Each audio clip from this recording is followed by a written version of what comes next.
Hello friends, तर या विकेंडला आम्ही गेलो होतो पावना डॅममध्ये, जे पाण्यात बुडालेलं जे मंदिर आहे वाघेश्वर मंदिर, त्याचं दर्शन घ्यायला.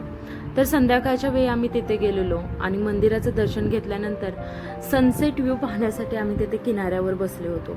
तेथील शांतता खूप अनुभवण्यासारखी होती आणि जे सूर्यास्ताचं जे सोनेरी छटा ज्या आकाशामध्ये पसरलेल्या होत्या त्याही खूप पाहण्यासारख्या होत्या. तर तेथेच किनाऱ्यावर बसल्यानंतर हे जे दोन मित्र आहेत त्यांची जी ही होडी आहे ती खूप दिवसांपासून बंद होती आणि ते चालू करण्यासाठी प्रयत्न करत होते. तर आम्हाला जी त्यांची जी ही धडपड आहे ती कॅमेऱ्यामध्ये कैद करावीशी वाटली आणि आम्ही ती केली. तर खूप प्रयत्नानंतर ज्यावेळी त्यांची ती मोटर चालू झाली त्यावेळी त्यांना जसा आनंद झाला तर तसा आनंद तो पाहून आम्हालाही खूप आनंद झाला. तर आम्ही हा व्हिडिओ तुमच्याबरोबर शेअर करत आहोत.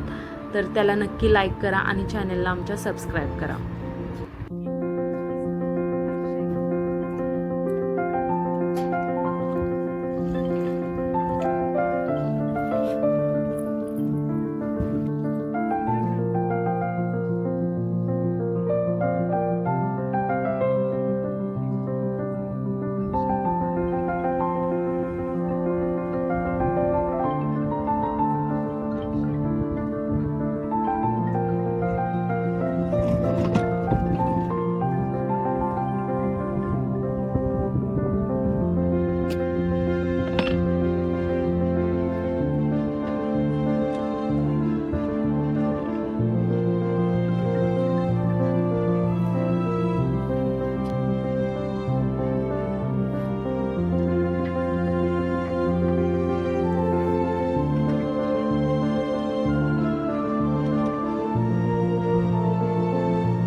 झालं बस.